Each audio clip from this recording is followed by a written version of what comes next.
I don't think I could have timed my test of the Mazda CX-9 any better if I tried. I'm coming off 2 weeks with the Genesis GV80, the latest player in the mid-sized luxury SUV space. So if this truly is the borderline luxury SUV Mazda says it is, it should feel at least a little familiar, right?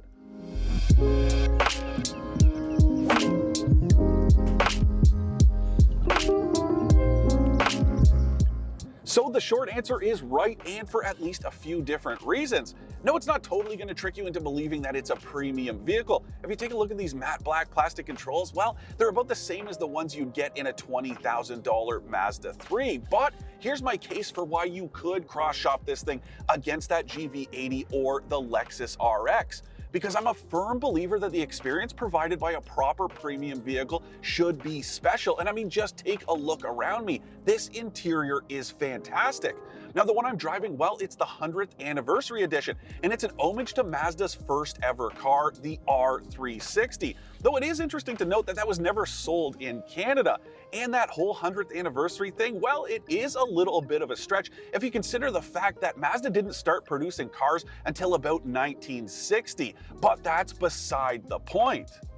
This one's based on the top-of-the-line signature trim, but in a nod to one of the most recognizable ways you can get that K car, it only comes with a white exterior in this fantastic red and white interior.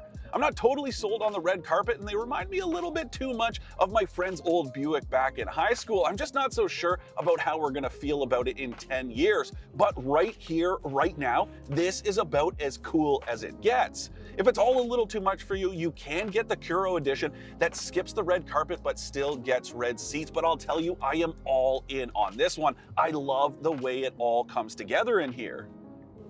Another way the CX-9 can just about keep up with entries from luxury brands like Lexus or even BMW and Mercedes-Benz is the ride quality. I'm not sure what kind of witchcraft Mazda has going on here, but the way this thing just floats down the road is fantastic. And that's true no matter which trim you're shopping for. If I didn't know any better, I would swear this thing had adaptive dampers. Yes, it's that good. I got into this right out of that GV80, and don't forget, that thing uses navigation and camera data to read the road ahead so it can brace for impact. But this thing just rides on normal shocks and springs. I'm blown away with just how comfortable this is, and I would put it up there with some of the best on the market. And yes, that even includes the fantastic GMC Acadia Denali with its adaptive dampers. I am so impressed with how this thing cruises around. Where it could benefit from some computer-controlled suspension stuff is when you're cornering. It's not that there's a ton of body roll, it's just kind of uncharacteristically loose for a Mazda. Now, these squishy winter tires probably don't help, and it's a trade-off I'd be willing to live with for the ride quality you get, but you can definitely feel the size and weight of this thing on a winding road. And the same goes with the brakes. They're just a little too soft for my liking when I'm trying to slow down in a hurry.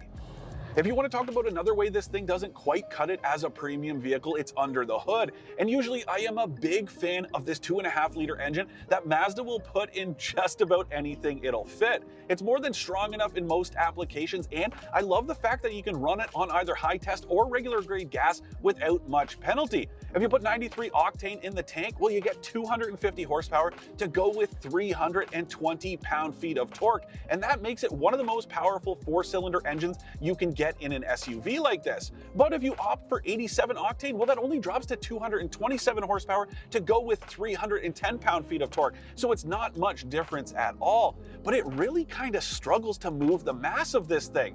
Don't get me wrong, it is quick enough, it just doesn't necessarily feel that way, and it definitely doesn't sound that way.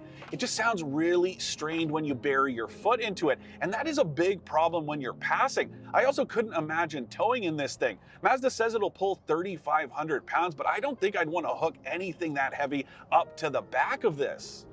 Even when you flip it into sport mode down here on the console, it just sounds like it's working really hard to move all 2,000 kilograms here. But I do really like the way this whole powertrain comes together. I also like the fact that there's no CVT to worry about here. You get a proper 6-speed automatic transmission, and it is buttery smooth. The other cool thing is all CX-9s sold in Canada come with standard all-wheel drive, and it's a fully automatic system. No settings to worry about, just let it shuffle torque around on its own, and it does really well to do that. It's got a cool torque vectoring system too. And it's not bad on gas either, and that is one benefit of this thing having a turbo 4-cylinder instead of a V6 under the hood. I've been burning right around 10.5 liters per 100 kilometers this week, which is spot on the NRCan average. And now consider this thing has massive 20-inch winter tires, and it has been brutally cold. That is very impressive fuel economy for this time of year. So here's my biggest hang up about the CX-9, its size. Because if you take a look at it from the outside, it's about the same as the Subaru Ascent or even the Honda Pilot. But when it comes to cargo room, it can't come anywhere close to either of those, or just about anything else in the segment. If you look behind the second row of seats, well, there's only a little more than 1,000 liters of space, which is about the same as the much smaller Toyota RAV4. And then when you fold those down, it's only got a little bit more space than that thing. And don't forget, there's a third row of seats back here. So here's my take on this. Don't think of the CX-9 as a proper 3-row SUV. Instead, look at it like an oversized 2-row that just so happens to have some extra seats in the back. It's not that those seats are totally unusable, but I can barely squeeze into them. And there's no way I can actually put the seat in front of me back into its proper position. But those second row seats are super spacious and very comfortable. And I also really like the fact that when you get captain's chairs like this, you don't get just an empty space in between. There's a separate center console. That makes it way more usable, and it gives it that specialness I was talking about. When you're sitting back there, it just kind of feels business class cool, right, Will? So let's talk packaging and pricing. Now the CX-9 starts at 40 grand before fees and taxes, and it comes pretty decked out for the money. Don't forget it's got that standard all-wheel drive as well as usual stuff like alloy wheels, heated front seats, and Apple CarPlay and Android Auto. The infotainment interface itself isn't all that great, but at least it comes with a touchscreen, unlike the Mazda CX-30 that forces you to use this controller down here on the console. Remember that review from not too long ago? Well, if you don't, now is the perfect time to hit that subscribe button below. Shameless plug aside, you do have to use this controller when you're moving, but at least you do get a touchscreen for when you're stopped. It makes plugging destinations into the nav so much easier. It also makes shuffling through your library of music way easier before you head out on a road trip. I get very frustrated that you have to take your eyes off the road to use this controller sometimes, because even if you want to just switch between Google Maps and Apple Music, you have to use the controller, and it is not all that intuitive. The other thing you get in every CX-9 sold in Canada is a great advanced safety suite. Adaptive cruise control, blind spot monitoring, lane keep assist, it's all in the cheapest CX-9 you can buy. And most of it works as advertised too. Though I will say that the adaptive cruise control system, it keeps a bit too big of a gap between you and the vehicle ahead for my liking. But again, I can live with it because it is very good. And I also like the fact that it doesn't have a lane centering function. A lot of entries these days, they include that, and so the vehicles fight to keep you dead center in the lane, but this is just a traditional lane keep assist, so it just keeps you between the lane markings. I really like that it's a little bit more simple and approachable. If you move up to the GSL trim, well, you get all kinds of extras. Leather upholstery, a heated steering wheel, heated rear seats, a bigger touchscreen, even the option to upgrade those back seats to captain's chairs for a few $100 more. And that'll set you back about 44 grand before fees and taxes. Then there's the GT trim that's $49,000, and that includes even more good stuff. Reverse automatic braking, a head-up display, traffic sign recognition, a 12-speaker stereo, a wireless charger, and wireless Apple CarPlay. It is a very well-equipped vehicle. Then there's that Kuro edition I talked about earlier that gives you that red leather as well as a bunch of cool black exterior accents, and that's $51,50 before fees and taxes. And finally, there's the fully loaded signature model. That thing's $700 more and gets you all kinds of good stuff to make it feel like a luxury vehicle inside. You get quilted leather Napa seats as well as a bunch of wood interior accents.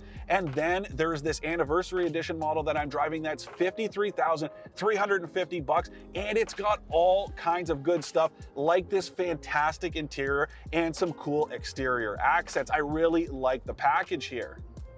To recap, I love the Mazda CX-9's ride quality, the way it feels almost like a premium product, and the competitive pricing. I don't like that it's a little small inside, the way it feels when cornering, or how strained the engine is under acceleration. Mazda isn't the only mainstream brand making a serious push towards the premium end of the market when it comes to three-row SUVs these days. Just take a look at that Palisade or the GMC Acadia Denali, among so many others. And you know, the one thing this is missing compared to just about all of them that would really take it over the top in terms of premium refinement is a V6 engine, but there's so much else to like about it that it makes a shortcoming like that totally forgivable. The ride quality is outstanding and it looks and feels so special inside. I'm not saying this thing is totally going to make you forget about a proper premium SUV like the Genesis GV80, but for all the money it saves, it does a pretty good impersonation of one.